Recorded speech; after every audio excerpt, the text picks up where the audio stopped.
Salut tout le monde, c'est Dorian, j'espère que vous allez bien, en tout cas moi je vais super bien. Aujourd'hui on se retrouve pour une nouvelle vidéo et aujourd'hui on va aller à la rencontre des crocodiles à la ferme aux crocodiles.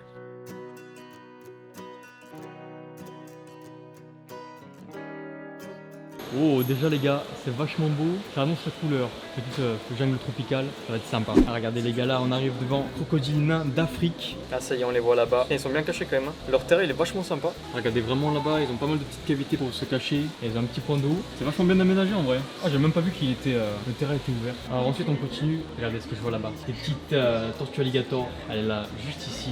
Oh là là, il y en a même deux. Ah ouais, c'est pas très sexy hein, mais en vrai cette tortue elle me fascine de fou, c'est incroyable. Mais c'est énorme, mais je pensais pas que c'était aussi gros en vrai. Mais alors là les gars, on arrive à un graal quand même des crocodiles alligators du Mississippi albinos. Je sais pas si on peut bien le voir. C'est vraiment magnifique comme espèce. Bon là il dort tranquillou. Et j'ai vu il a un terrain de fou, hein. Pas mal de branchages, un grand point d'eau et là-bas tout au fond il a une espèce de gros terrier qu'on peut même voir à l'intérieur. C'est vraiment bien fait.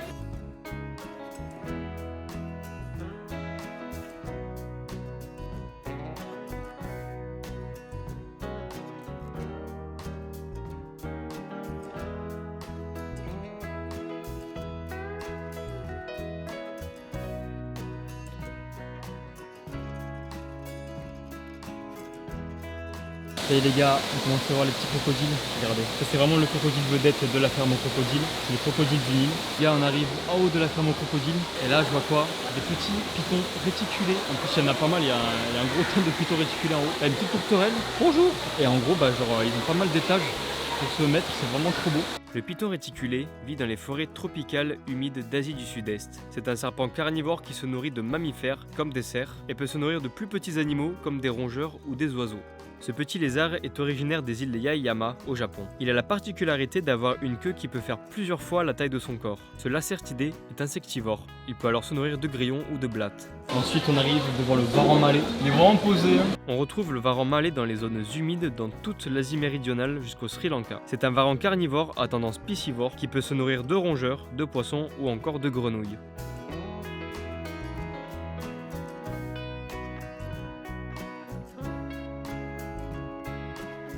Là on vient d'arriver à un grand terrarium de Crocodylus succus, donc c'est le crocodile d'Afrique de l'Ouest. Hop, regardez comme il est beau, en plus il est juste devant nous. Bon, il est quand même vachement plus petit que le crocodile du Nil par exemple, mais ça reste un très beau spécimen quand même. Ce crocodile se rencontre généralement en Mauritanie. Son régime alimentaire est à base de poissons, d'oiseaux et de grenouilles. On arrive à un nouvel enclos de crocodiles, les petits crocodiles des Philippines. Pareil c'est des crocodiles de petite taille, comparé à pas mal d'autres espèces. Toujours un petit enclos sympa avec des petits filons d'andron, pas mal de plantes tropicales, des petits branchages, un point d'eau. Et là j'imagine que c'est leur abri. Franchement non, c'est super bien fait. Ce crocodile est endémique des Philippines. On le rencontre principalement dans les marais d'eau douce. Son régime alimentaire se compose de poissons, d'invertébrés ou encore de petits amphibiens. Ce que j'aime vraiment ici à la ferme aux crocodiles, c'est qu'ils mettent vraiment en avant pas mal d'espèces de crocodiliens par exemple, de gaviales, d'alligators, et ils sont vraiment très sensibles à la protection de ces animaux. Ils essaient de maintenir des crocodiles avec des grands espaces, avec pas mal de végétation, de branchages, de points d'eau, et franchement c'est incroyable. On retourne devant l'enclos des crocodiles du Nil. Il est vachement vaste, il est vachement grand. Il y a vraiment des ponts de partout pour qu'on puisse accéder là-bas. Là-bas il y a pas mal d'endroits pour y accéder, il y a encore tout au fond là-bas. C'est vraiment un délire, hein. Ils ont vraiment une grosse colonie. Et c'est cool parce que tu en vois quand même quelques inclinages et ça donne quand même un peu de vie aux enclos. Et il se déplace bien lui. Et ici on change un peu d'espèce de crocodile, on part sur les gaviales. Celui-là c'est le faux gavial de Malaisie. Il est ultra imposant, bon là il dort, donc il n'y a pas trop chose à voir. Bon bah voilà, là quand je vous disais que c'était une colonie, et là tous ces crocodiles du Nil c'est abusé. Franchement là ils vivent leur meilleure vie. Un petit quiz, pourquoi l'eau est-elle verte? On va voir la réponse. L'eau est verte parce que sa température est maintenue entre 28 et 30 degrés. Par conséquent, des micro-algues se développent.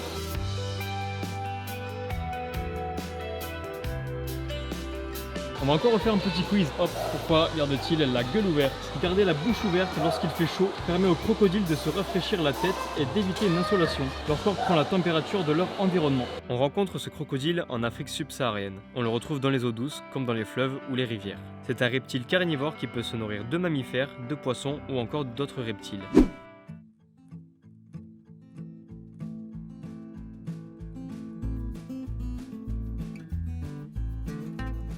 Alors ici on arrive sur l'île aux oiseaux. Là-bas déjà on peut apercevoir des petits ibis sacrés. Ils se baladent au calme à côté des crocodiles. Regardez les deux à cascade. La vie est belle hein.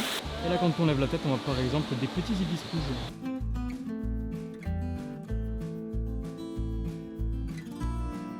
coup on arrive dans une petite grotte. Ça c'est un fossile de crocodile j'imagine.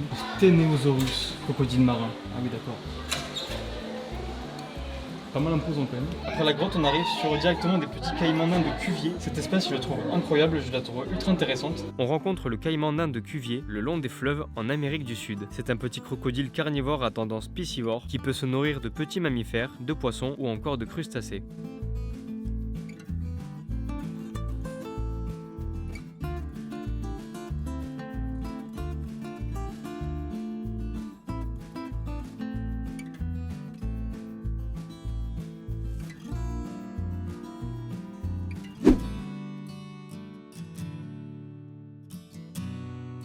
Ça y est, on arrive à l'île aux tortues. Bon, il y a quand même des crocodiles, on en trouve quelques-uns là-bas ici. On peut voir une petite tortue à carapace molle juste là-bas. On arrive à un grand enclos encore une fois. Et cette fois-ci, c'est pour les tortues des Seychelles que l'on voit juste là. C'est une tortue qui est très impressionnante et aussi super intéressante. Et ensuite, on arrive directement aux célèbres tortues des Galapagos, juste là-bas, qui mangent. Ah, elles sont beaucoup plus actives, c'est déjà bien. Elles mangent tranquillou ces petites carottes. Et après, il y a son autre groupe qui est juste ici. Elles sont un peu avachées quand même. Mais c'est bien, on a un peu de mouvement là-bas. Cette tortue géante est endémique de l'archipel des Galapagos. C'est un reptile herbivore et frugivore. Elle peut se nourrir de feuilles, de fougères, de baies ou même de fruits. Super enclos aménagé comme d'habitude, petit point d'eau, pas mal de substrats différents, du foin, une petite grotte, franchement c'est trop beau.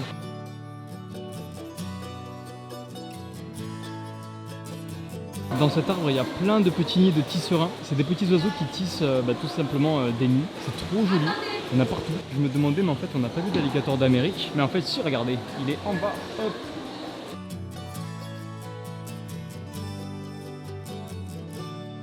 On vient d'arriver à l'extérieur les gars, et regardez, il y a des alligators aussi du coup à l'extérieur, ils ont un enclos sympa. Pareil qu'à l'intérieur avec pas mal de petites lentilles d'eau, ils sont au soleil, ils se régalent. Comme c'est joli, c'est calme en plus. Ah ouais, un peu de calme. Là, on arrive devant les alligators de Chine. Donc ça, c'est des tout petits alligators. C'est limite mignon en vrai. C'est tout petit aussi. Ils me font penser aussi un peu aux caïmans de Cuvier, avec les yeux noirs aussi.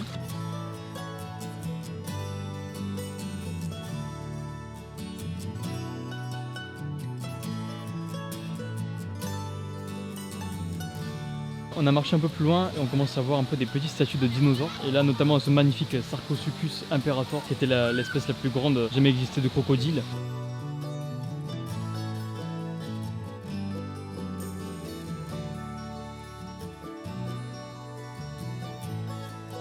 Ils ont même fait la représentation du Titanoboa. Je crois qu'il avale un crocodile carrément. C'est abusé. Et cette fois il y a des crocodiles du Nil à l'extérieur. Il les arde au soleil.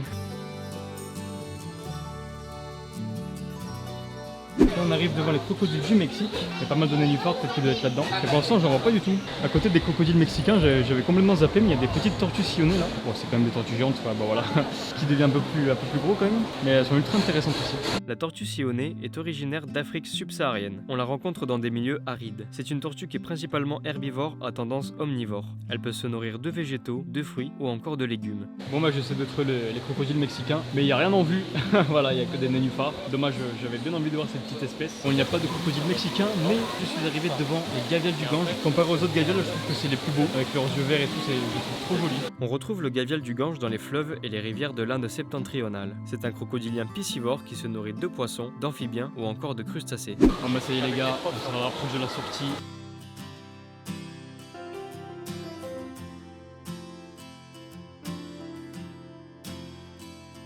C'est la fin de la visite, juste là-bas. Je suis trop deg, c'était trop bien. Allez, au revoir petit crocodile, c'était bien sympa cette petite visite. J'ai appris pas mal de choses et c'est le plus important.